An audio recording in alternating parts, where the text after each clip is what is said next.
Welcome to Birth at Work, the podcast where we dive into the real, unfiltered stories of what it's actually like to navigate pregnancy, birth, and early parenthood while building a career. I'm your host, Krislyn Powell. Each episode, we sit down with working parents who share their honest experiences, the victories, the setbacks, the moments of doubt, and the strategies that actually work. Because let's be honest, most workplace policies weren't designed with pregnancy and new parenthood in mind. And it's time we talked about what that really means for the millions of us trying to grow families while growing our careers. Okay, awesome. We have Kaleana Quibell on the show today, and I'm so excited and just thrilled to share your story, talk about your career and motherhood. So without further ado, would you just take a few minutes and share a little bit about you personally, professionally, and why you joined us? Yeah, thank you. So Kaleana, I have two boys. So one that just turned 5 on Thursday and a 2.5-year-old. So they're just exactly 2.5 years apart.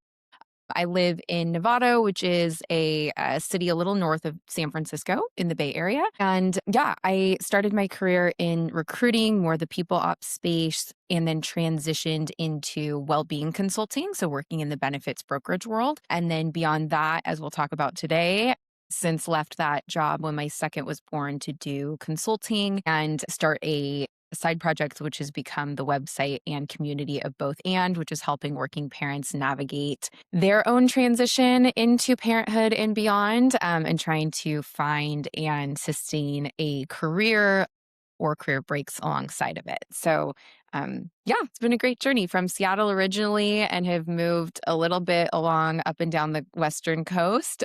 So met lots of different groups of people and different mom friends along the way. And it's been a fun ride so far. Yeah, I love to hear it. Thanks for sharing about yourself and why you're joining us. And let's start back, at the beginning from, you spent a decade in corporate well-being and employer benefits. Can you share a little bit about like what you understood then as you were navigating this career path, maybe even before you were a mom versus when you became a mother and how things changed for you? Yeah, it's really interesting. So I started at my last company I actually worked for in 2015. So this was before I had met my husband. So obviously way before my husband, getting married, kids, all of it. And my job, to sum it up, was I was the connecting point between companies. So like tech startups, think Netflix, Airbnb, Dropbox, and the vendors who supplied their benefit programs in the well-being space. So these are benefit programs like mental health programs, fertility programs, parenting programs, all of it. So I got asked quite a bit for parenting benefits, which in 2015, it was more things like just trying to have a robust leave policy. A lot of the tech companies were very generous in the scheme of the United States in terms of giving their employees like 4 months leave, maybe even 5 or 6 months leave. And so they wanted to always benchmark that and be competitive. So I learned a little bit about that. Then programs like care.com started popping up and backup care became a big thing. Like a lot of people wanted to supply their workers with like 10 days of backup care, and then like on-site daycares and stuff. But I bring up the backup care because that's always the example I go to that I thought was the catch-all best benefit in the world when I was in the benefits space. And do not get me wrong, I think it is an amazing benefit to have in place. And I still recommend it for every company. But I think there's also some loopholes in it in that, I thought, well, a lot of my friends run into trouble when they have kids because they're sick or they have appointments or their daycare is closed or the nanny can't show up. And so they could just use these backup care days and everything would be solved. But once you become a parent, you realize the scramble of that day of stuff is not necessarily solved by just calling up a service and letting a stranger into your home and then you like go off about your day, right? So I remember the first time my son was sick and so our nanny couldn't and didn't want to come over, and I was thinking of the backup benefit and I was like, this isn't help. This isn't helping, Like, I can't just call up someone right now and have them come over that I've never met and just walk out the door and know they're okay. So it was things like that where I realized that so many of the benefits that were in place were really helpful things to have as part of the workplace, like having a daycare, having backup care, having fertility programs. But at the end of the day, one of the things that actually solved all my problems was just flexibility, was just the ability to work from home, the ability to shove some of my meetings, the ability to work on a project later that night instead of during the day. And so it made me really look at that there needs to be a combination of programs and services, but also policies. And so moving forward with my job, I think that became a really important lesson is I preached services still, but I made it very well known to the people that if you're going to roll out this service, you also need to pair it with a policy change. So roll out backup care, but have a policy where you can also maybe work from home alongside of it if a kid is sick, or roll out a fertility program, but also understand that that employee is going to need to take off a lot of last minute days alongside going to treatment because you might get the call the night before you need to go in. Yeah. Yeah, so it just taught me a lot about that policy side of it as opposed to just services, which I think was really interesting. I just had no idea. I thought the services could solve all, and then I learned so much more about the logistics side of it. It's such a realistic way to frame it too. It's not just like a one size fits all. It's not just a catch all, like here's the service. It's more it's that like enactment of being aware in the company and the organization that like, hey, there will still be some weight on the parent and there needs to be some movement and shift to support that. Like if Mhm. there's an off day, like thanks for the service, but also like there's a little bit more to that. So Totally. I'm yeah, grateful that you clarified that too. And you went on maternity leave in 2021, right? Mhm. That's correct? Okay.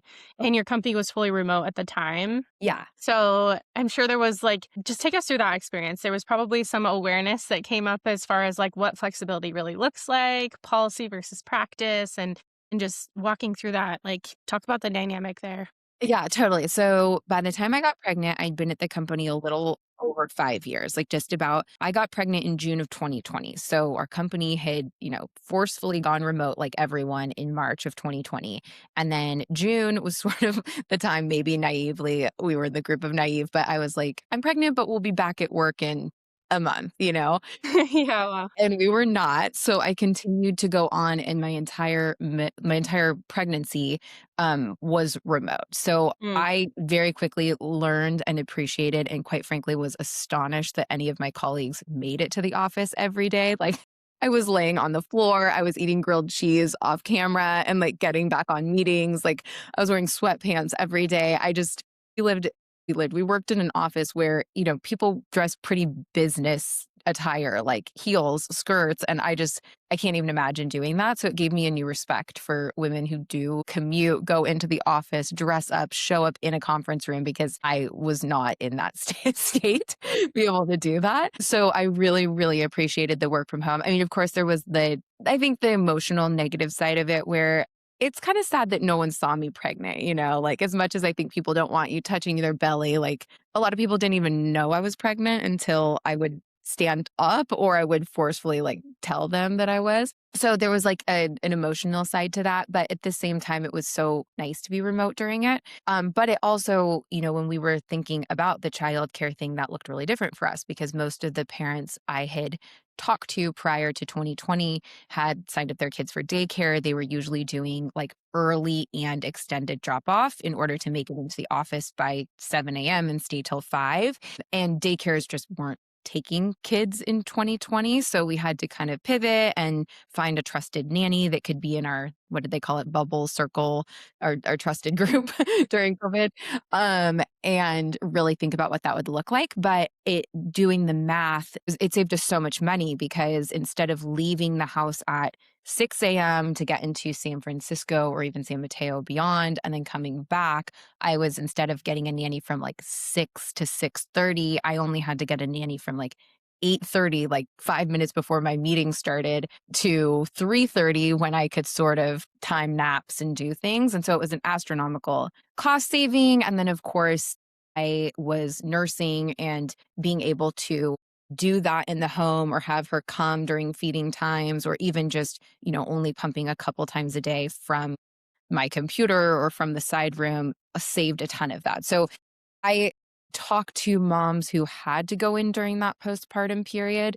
And I think I was able to return to work sooner than I thought I would because I didn't have that fear of leaving my baby as much as other people did. You know, it was almost just like I had an assistant in the home who was taking care of my baby while I took my calls, and I still fed and I put down for a few naps. And so a lot of people I know have that dreaded like first daycare drop off when their kids are 2, 3 months old, and I'm so thankful that I didn't have to do that, but it also made me a huge advocate for trying to change that for people because I think, um, I think work really, really helped me emotionally. I struggled a lot with postpartum anxiety and just being really worried about my baby and if I was doing the right thing and he was getting enough milk and all the things, and so work was a great balance for me to go talk with adults and have the baby, so I don't know, it just overall was like a positive experience because I had the work from home, and I just can't imagine it otherwise. Like, I'm very, very grateful it was that way. Oh, 100%. And I fellow boy mom here with Yeah. two. And my first is 4.5 now. My second is 7 months.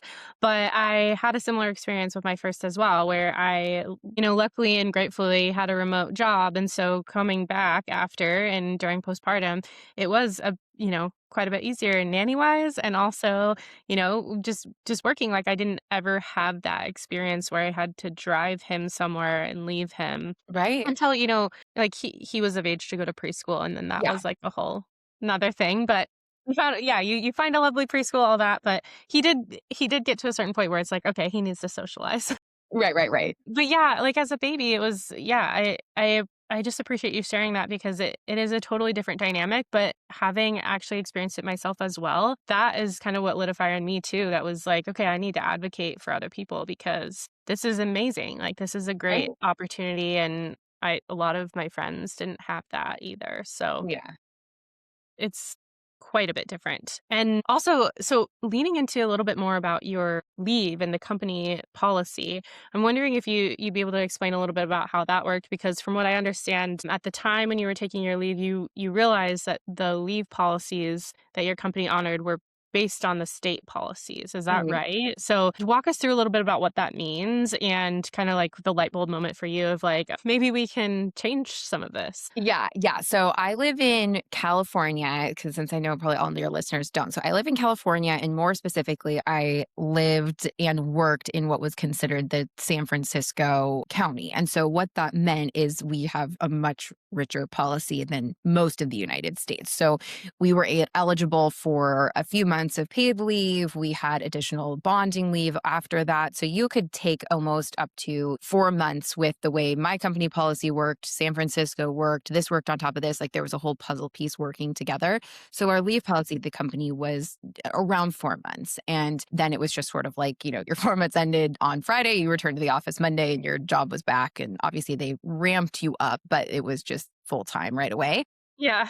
But we also had an office in Arizona, and we had an office in New York, and we had an office in like the LA area. And so we're kind of spread out. But then even more so, we had employees that had moved to Colorado. And, because of COVID, like people were branching out. And so they were all set with the policy that was within their state. And as I started talking to more moms, I started realizing that like the policy in Arizona, the one in Denver at the time, they were all very short. Like these people were getting maybe 2 months of leave. It was not paid at 100%. And so there was a lot of moms going back to work as early as 8 weeks, 10 weeks, and that just felt so wild to me because while at the 3, 4 month mark, I think I was ready to take on some work again. There was no way at 8 weeks I would have been able to have my brain function, let alone my body. And so what I ended up doing was I was like, this really needs to change. And I was in a leadership position at the company. And so I sent out an anonymous survey to the moms that I knew had taken leave within the last few years, and then some of the moms that were pregnant. And I just said, I'm going to keep this anonymous, but as much as you can give me detail about your experience, or you can talk to me about what you're scared of, or is this making you question leaving the company if you can't have the leave that you want when you get pregnant? And so I got a ton of feedback. And again, our company was not that large. We were a few hundred people, maybe like 500, 600 at the time.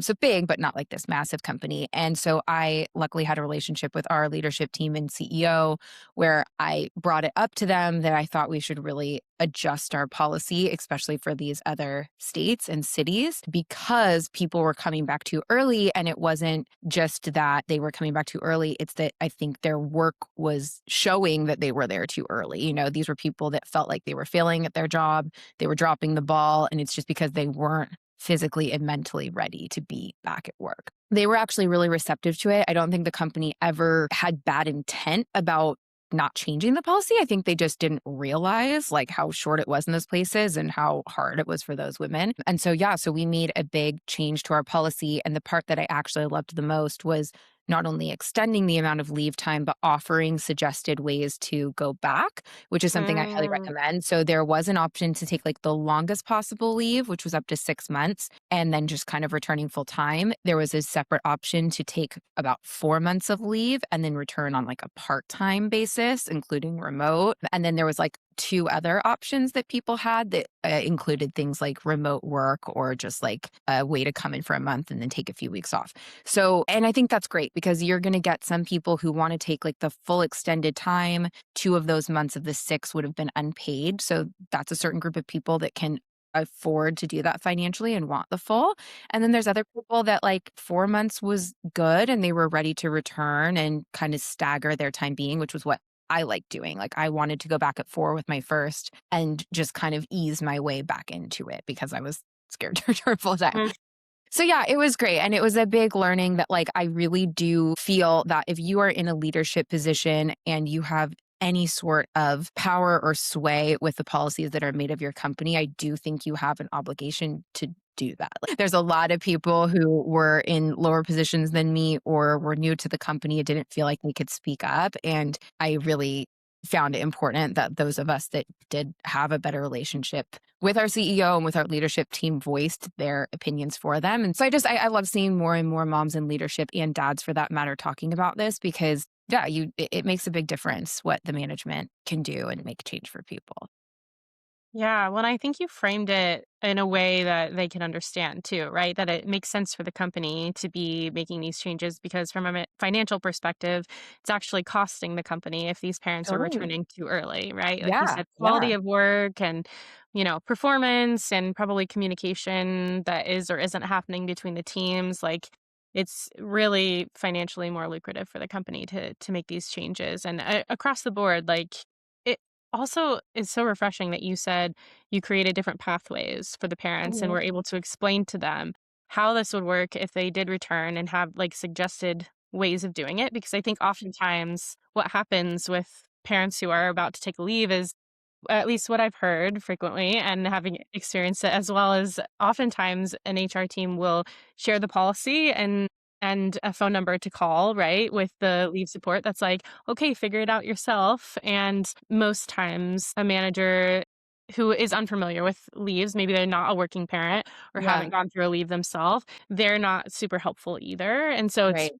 really cool to hear that you took that upon yourself to not only advocate for those parents, like gather the right information and stories, and then use your leadership position to tell those stories to the company Yeah. in a way that they understand. But then once the changes were being made, you also created communication pathways to be able to say, "Oh, this is like what your journey could look like. These are, A, B, C, D. This is what you could do Yeah. if you were to take your leave." So I feel like this is like a playbook of what to do I'm to totally, advocate totally. for Yeah. working parents. Yeah, and I think if anyone is listening to this and is like trying to change their company policy, I will say this too is I think a lot of people are taught to advocate with data. And so they just go in with, these are the stats and this is what we're seeing and this is why we should have a policy. And I've always been a firm believer that stats are important, but testimonials are even more important.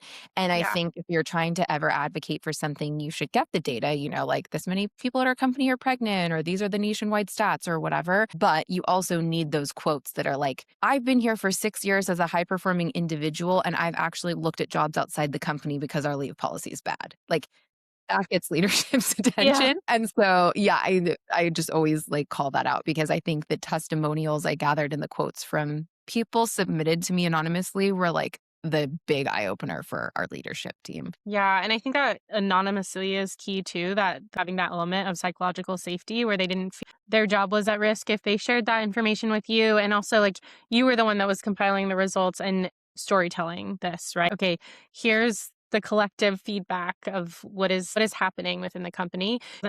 Yeah. Um, I'm also curious, as you learned about these stories, had your own experiences, from what I understand it sounds like you understood the realities of postpartum and returned to work on a deeper level. How did that start to shape like the way that you thought about your work and fulfillment in your job and your role and like looking towards the future? Did it spark any like early ideas or changes for you as you were experiencing it yourself and telling the stories of these fellow working parents? Yeah, yeah. So, I mean, a couple things. So, I'll talk a little bit about like the 2 years I was at the company prior to like I became a mom, was there for a little over 2.5 years, and then left. I think a lot happened and changed during that time. So, when I first had my son, it was March of 2021. And so we stayed remote, but things were kind of coming back. So I had to go to like team offsites in person, and the offices were getting opened so people could like pop in and do desk days and things like that. So I saw that stuff happening, and it wasn't too tricky, but with my husband working as well, like it I saw the extension of the nanny hours in those days, and I saw the days where I got back and barely saw my son before he'd go to sleep, and I really started to not like that.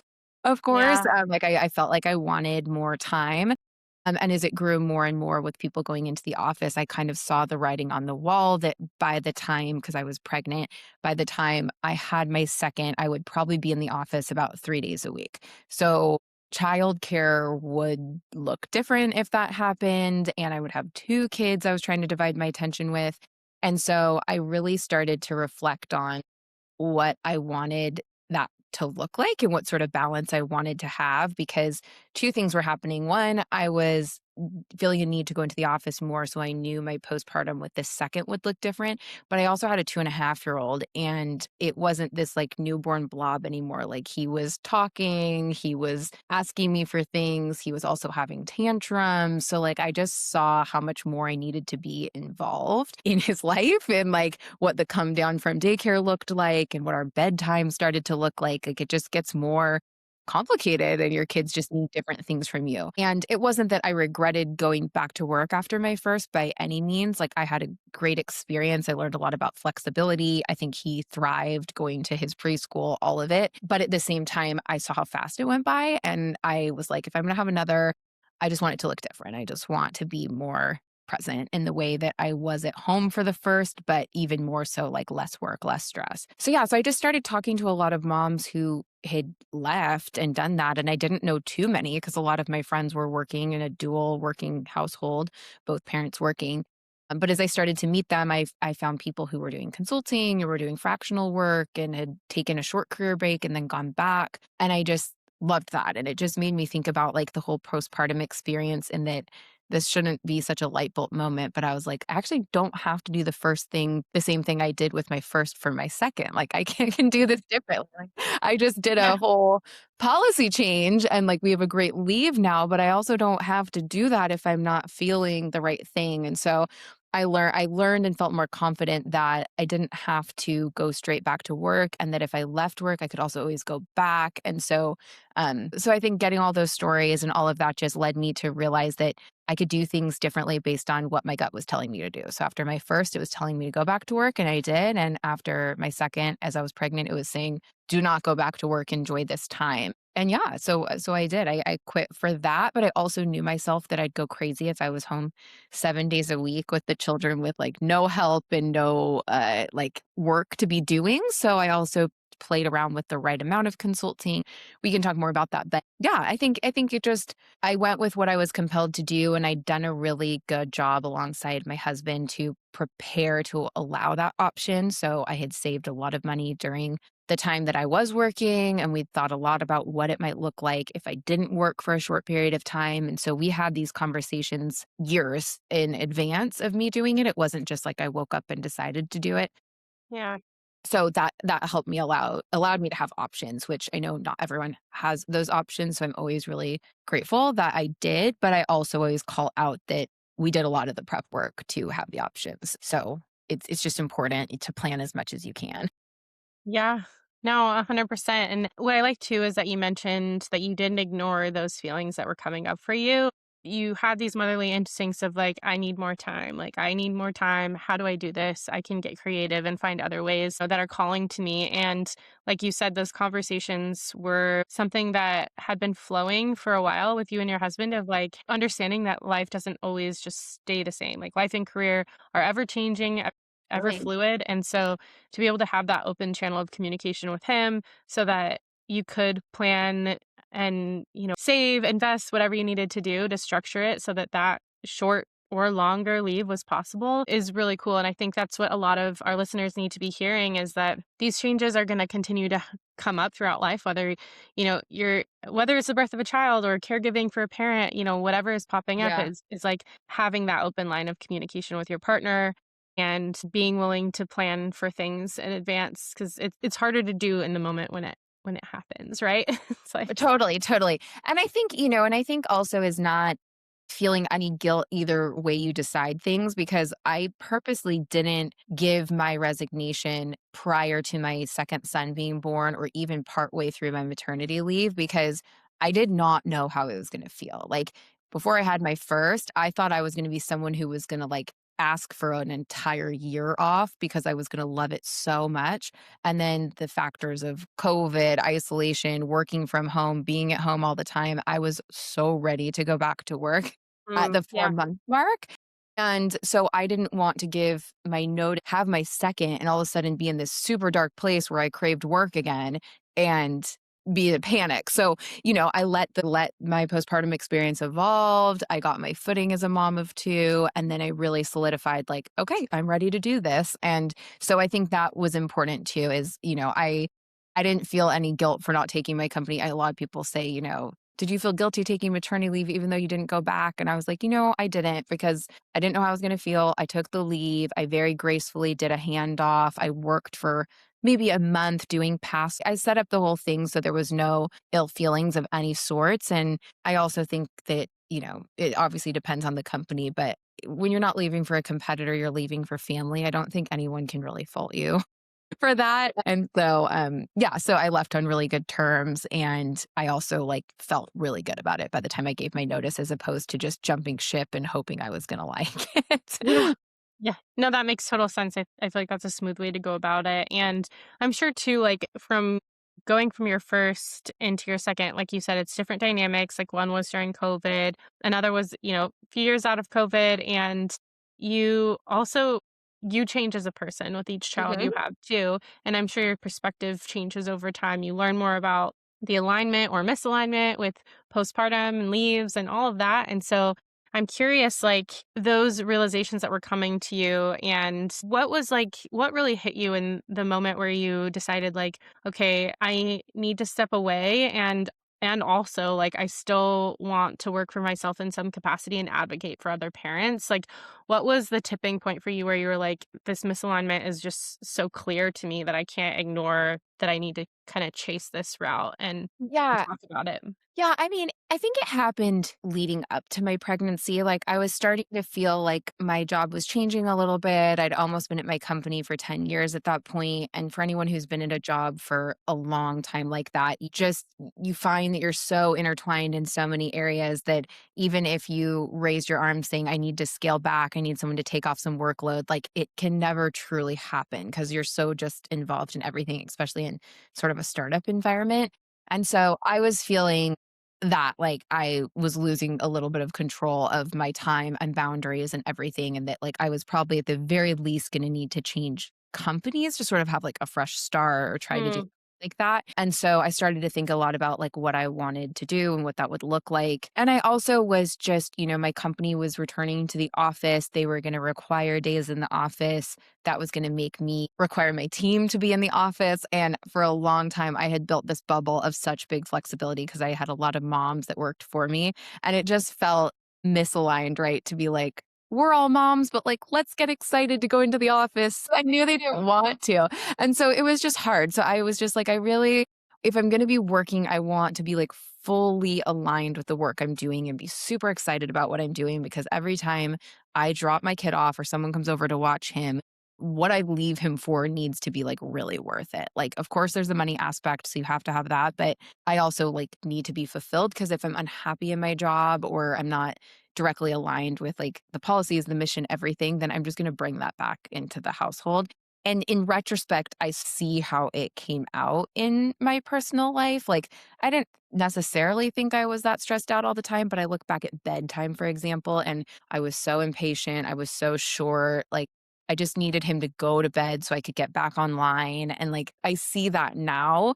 And now I do bedtime, without the pressure of having to go back online. And it's like, I'll lay in bed for an hour with them. And it doesn't get to me like it did, like 'cause I miss a show I wanted to watch or something, but it's not that stress of owing someone something in the way that it used to be. So I think that like those sort of things were the falling out of alignment, right? Like, wow, I'm getting mad at my kid because I have to get online for my job.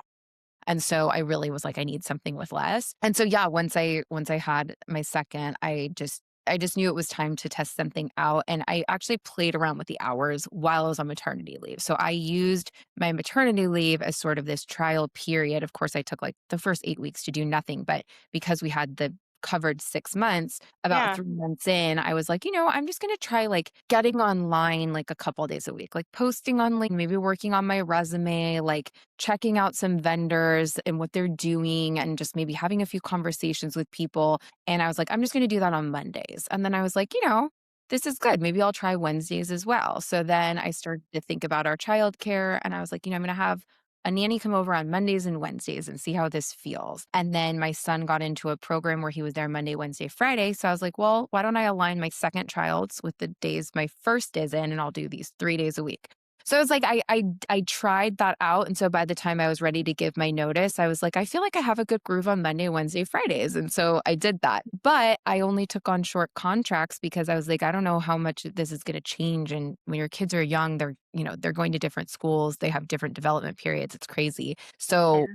by the time my son was about to enter TK pre-K, I was like, I actually think I need to go 2 days a week because he seems me a lot. There's a lot of emotions. Anyways, I kind of rambling, but I think like the takeaway of all this being is that I really looked at this as like an ongoing trial period for what consulting could look like. Like I didn't jump from full-time work to full-time consulting. I said I'm going to take this period to see like what money I can bring in, how this looks with childcare, how much my kids are needing me, and build on that until we cross the threshold where they're in school 5 days a week and that schedule's a little bit more stable. And so in a couple of years, we'll revisit. But it's been really, really nice to look at the year ahead and plan out how many clients I can take and what it looks like and what months I can make more money so that I can take off a month maybe in the summer and just play around with all that scheduling because yeah, it's just an ever evolving thing. Yeah, and it sounds like something that's coming up is like you're able to get curious about what this could and should be, Mhm. like what fits, what doesn't, and that Yeah. might change over time. Like you said, you worked up to 3 days a week, and then you were like, maybe we go back to Monday, Yeah. Wednesday during this time frame. Totally, totally. Emotions, right? So Yeah. that's the beautiful thing is you're able to kind of sculpt it and create it into what you need it to be, and I love that. I'm also curious if you could share a little bit more about both and Yeah. like the inspiration behind that and what you're creating and how you're storytelling there. Yes. Okay. So yeah. So timeline wise, so I had my second son in 2023 at the end of it, like September. When I was thinking about doing consulting, I didn't have many friends who were doing consulting, and most of them just worked full time, 5 days a week, a lot of them in the office, at least for part of that. And so I was a little worried about what this like half consulting, half stay at home mom life would look like because I just didn't know any other like stay at home moms or even part time. And so as I would like go throughout the week, I'd go to the park, for example, and I'd see a mom playing on a Tuesday. And so I'd start chatting with her and trying to meet my like stay-at-home mom friends so I could balance time between the two. And it shocked me because every person I met at the park during the week was working in some capacity. So they were like, "Oh, I'm a part-time nurse. I have Tuesdays off," or I actually like work remote and Tuesdays are the day that like I don't get back online till the afternoon, or oh, I'm a consultant. And it was like this weird moment where I was like, is everyone just working part-time and I'm like in the minority that I haven't cracked the code until now? And so the more and more I started talking to people, I just started like getting their stories. Like, well, how'd you get into consulting? Or how did you advocate as a nurse to go part time? Or, what did that look like? And I just found it so interesting to see these paths people had taken, because the only examples I saw on LinkedIn at my company were people who had worked full time, had a baby, gone back to full time. And there was just like, that's just what you did. And so as I started meeting these people where that wasn't what they did, I was like, I feel like these stories need to be told more so people can know that like you do have options, because I think everyone just thinks that you either have to work or you don't work and there's not like a ton of in between. So yeah, so it led me, I was working on a website at the time for myself and the consulting work I was doing, and I sort of pivoted to turn it into this blog, which is bothand.co is where you can find it. And I just started taking stories anytime I would meet someone and write them and put them on the site and started to share it. And then last year in April, I started an Instagram alongside of it and started just trying to like advocate for flexibility and just validating the feeling of feeling really stuck in your career, but like knowing that there's options. I think there's a lot of accounts out there that sort of like validate the frustrations of working full time and just that you're going to get through it. And that's a lot of what I had support for my first go around, was like people that were equally in as much pain as I was and we're trudging through, and we all had each other.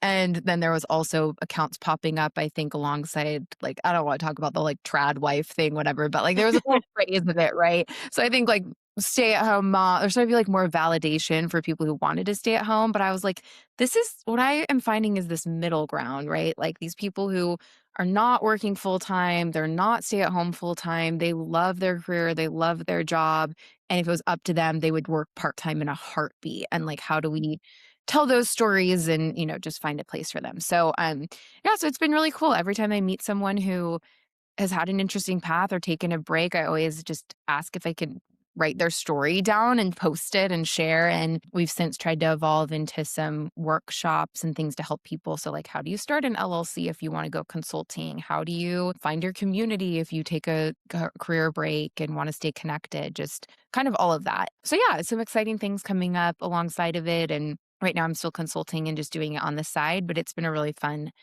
like community and project to work on, because I just feel really passionate about just trying to make a better storyline for people when they go on maternity leave. Is just, if you're feeling this strong desire not to go back, or even if you go back and all of a sudden your kids are 6 and 8 years old and you feel this, just like whenever you feel that tug, what options do you have and how do you go about it? Yeah, yeah, that's resonating for me so much. Yes. I personally stepped away from corporate after 11 years after this Yeah. second, and am charting a consulting slash part-time portfolio career, what have Yeah. you.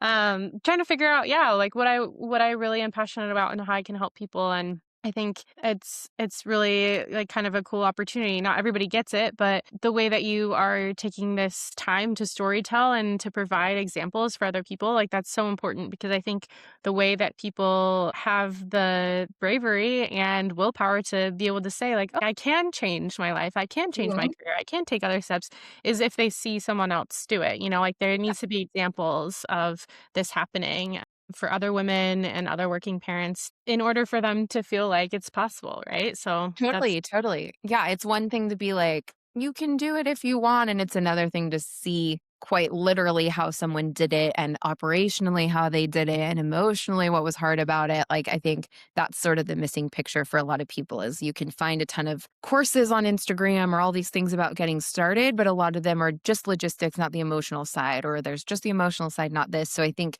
as much as we can get the whole picture from anyone who's willing to share it, it's really helpful, because I just didn't see examples of anyone doing anything other than taking their leave, returning full time, and powering through. And I was like, where's the stories of people who don't really want to power through? Like,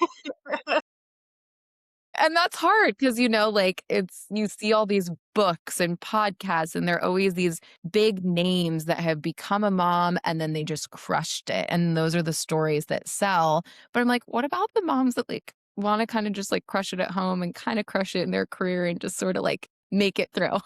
Where's that story? Yeah, well, like, and experience both too, right? Because a lot of times when we see these like mad success stories and they're just thriving in business, they might not ever see their kids. And what Yeah, about like the moms that do want to do both? Like I know you right. mentioned trad wives earlier too, where it's Yes. like then like some moms just want to stay at home and that's work too, right? That's invisible labor that we know like all moms work. But I know for me personally too, it was like with this leave, I was like, I thought about just staying home and like, we had financially prepared for it. And then it was also like, I really want to keep working in some capacity. That, Yeah, lights my fire and I want to help people and I want to have something for me. And, but yeah, I hear that there can be a best of both worlds.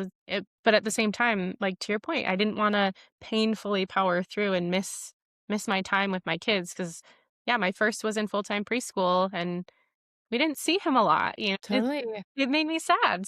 I So I know. think yeah. Like, if you are I think a lot of it too was trying to change the narrative around, like, what work is too, because I had a lot of friends who were stay-at-home moms, and they all identified as stay-at-home moms, but then when I, like, dug into how they spent their day, they were all, like, working. Like, I knew Yeah. very people that they're like, "Yeah, I'm a stay-at-home mom, but I, like, I run this home organization business," or, "I'm a stay-at-home mom, but I have, like, this Etsy store," and I'm like, "But when all you guys are working, like, You're working, yeah. part-time job."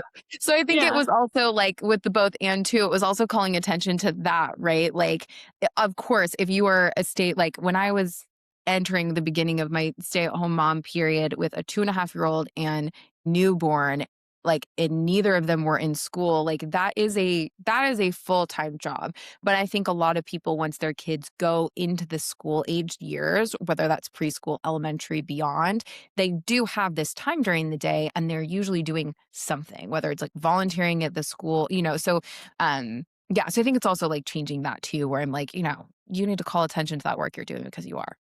I think now would probably be a good time too to mention, you're in a community called Society of Working Moms.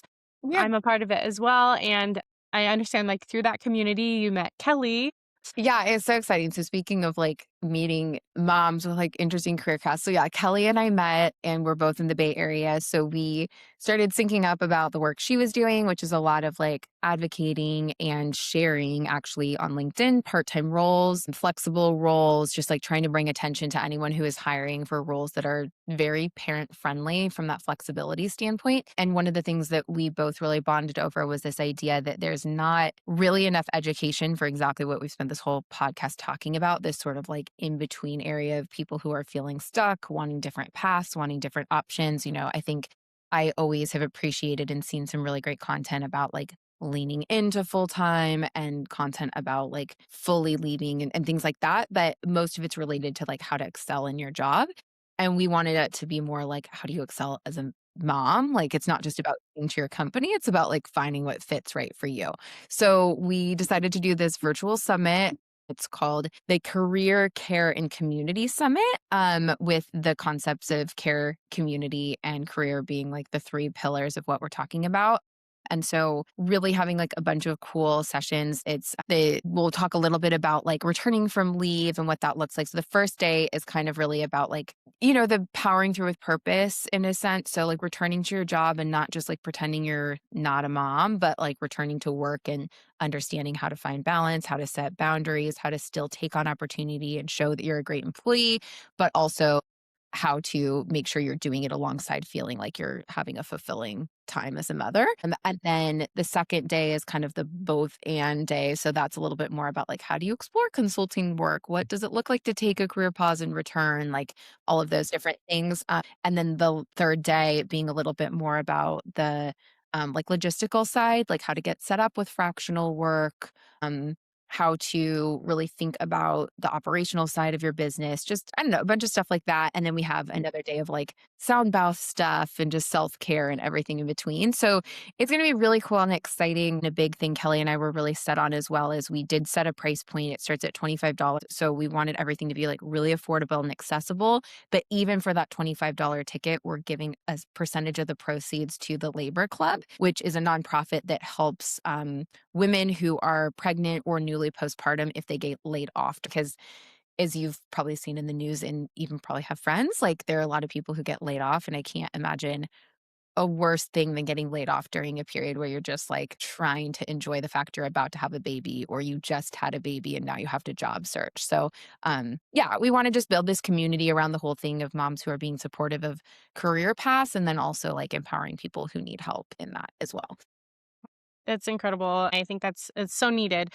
It is becoming more common for pregnant women, women on mat leave, women returning from leave to be laid off. And so navigating this is yeah, just really tender time for them. And I think it's really cool that you're giving back to the labor club in that way with the ticket sales. So yes, and I'd love to just to chat about your consulting as well. So I know that like that second day you mentioned you're gonna be leaning into that a little bit and sharing about, how like consulting work is approachable and personally with you, like how have you crafted your consulting business? What do you offer with your consulting? Tell us a little bit about your consulting side of. Yeah, so to sum it up, I mentioned a little bit earlier that the work I did prior was in like the benefits world. So I had clients who were these startup companies looking for benefits, and I would connect them with vendor services policies that met their needs. So when I was thinking while I was on maternity leave about like what exactly I would do as a consultant, I obviously looked at like what are the parts of my job that I feel really fulfilled in doing and like what do I enjoy? And then also I made a long list of what I don't enjoy. A lot of operational things, like more project management stuff. Like I looked at all of the things that sucked out my energy in my existing job and leaned into like the what I liked. And so for me, that was things like working with vendors on trying to sell into the employer, like understanding how to have this great idea about how to get people to buy it. And then things like events and speaking and just trying to advocate about topics. So that is kind of like what I did with the consulting is I went to these vendors, a lot of, it's so cool these days that it's a lot easier for just even like the you and me to make an app on our own. And that's Yeah. actually one of the sessions we have at the summit is with a woman from Lovable, and she'll be talking about like vibe coding and how you can make your own websites and apps. So I get a lot of people who have this great idea, but they just don't know how to get it to an employer who could then share it with their people. So that's the consulting I do is I help anyone who has an app, a service, an idea. So they can be anyone from a person with like a company to like a career coach trying to do workshops for a company. Mm, Just kind of help them understand how companies think about buying services, how brokers play into it, how healthcare, if you take insurance, plays into it, like that whole world. And so I've really enjoyed doing that. And in particular, as the few like months and turned into a couple years now have gone on, I've also limited the types of companies I work with. So at first it was everything. Like I would work with a company who sold multivitamins and wanted to be an employer. But now I'm like really honing in on the parenting world because I love that topic. I like to consult on companies I would use myself. I think that's important. And it's really just like talking about how you mentioned like aligned work. Like that helps me feel aligned, right? Like if I would use a product, I believe in a product and someone should buy a product, it makes it so much easier to consult on it than if I'm yeah. sort of just like, I don't know, helping them, but telling them what they want to hear. So yeah, so I've loved doing that. And then of course the side that consulting didn't feel as much was like the events. And then that's where I met Kelly. And hopefully that will continue to turn into something that can be an actual part. Right now this is sort of like a side project we're doing, but ideally these things grow and continue and they can be like an actual part of, monetary sort of job for me. So yeah, so it's been great. And again, it's all been trial and error. Like I started my consulting just being like, I'll be on a retainer and meaning like I'll say I have a set price for the month and then that should equate to 40 hours the whole month or something like that. And I realized over time that was maybe too vague. So I did a lot of work with AI and chat GPT and sort of trying to like figure out a true scope. And so I turned it more into a program where it's like an 8-week thing where you get this, this, and this, and it's sort of just rinse and repeat with every client. So I always tell people if they're getting into consulting, like you can't just be so set on the one thing you're going to offer. Like don't go out necessarily and build a website around what you're going to do before you try. Just start Google Docs, try what works. And like truly that I don't think I've ever had someone turn me down because I didn't have I don't even have a website for my consulting to this day. I used that money to build both and. So I just have a Google Doc and I have testimonials. Again, I love testimonials. And I'm like, here's my sheet, here's my testimonials, here's my pricing, here's my LinkedIn. Like, if you want to work with me, here it all is. And I think that, yeah, I mean, you'll get different thoughts of opinions on that. But I really do think that, like, you have to trial and error everything. And, like, you shouldn't put all your eggs in one basket with what you think you're going to like doing because you just need to try it out. And it can also change with your childcare needs, family needs, all of it. Yeah, that great way of explaining it and just kind of like sharing your perspective of wins and learns along the way.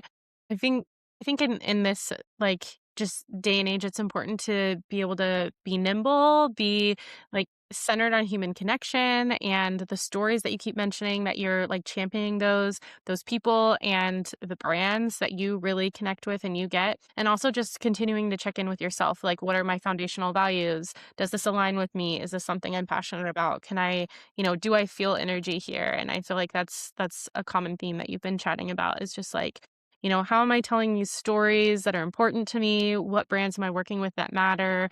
And also being realistic that things take time to build too is what I'm hearing as well. Like with this event that's launching this week, you're recognizing that could become a lucrative income stream for Yeah, you both, but you got to start somewhere, right? So totally.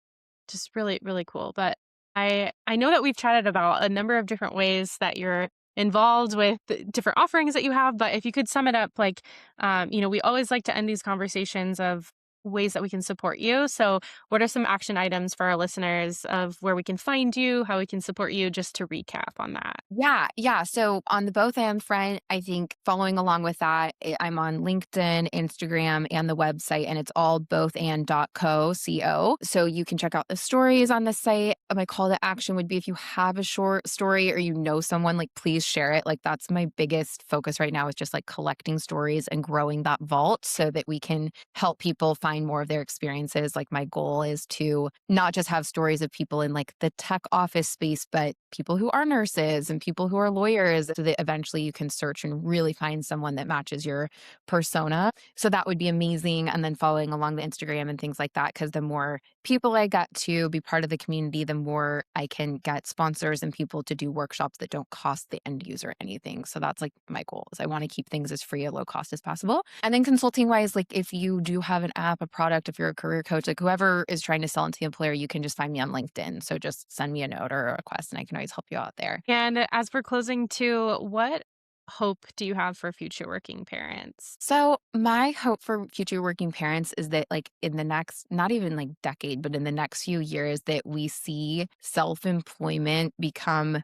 just as equally sought after and normal of a career path as working for a corporate company. I think the big challenge has always honestly been on like the benefits front as a big reason of why people don't go self-employed, but there's more and more companies that are popping up to provide individual health insurance. And as we see that flip, and AI comes and all this stuff, I think a lot of people are just going to start their career paths as portfolio careers rather than work for a company. And I hope that happens for parents, right? Because if you left college not seeking out one job that was going to take you for the next 20, 30 years of your life and rather sought out part-time jobs that allowed you to work in seasons and work around caregiving and your own health and everything, it would just be such a better world. And I see it happening in sub-worlds in my orbit, Yeah. but I want it to be more and more prevalent. And so I hope and wish and honestly believe that that will happen as more and more people talk about it and share resources on how, and as companies shift to consultants versus full time, like it's happening,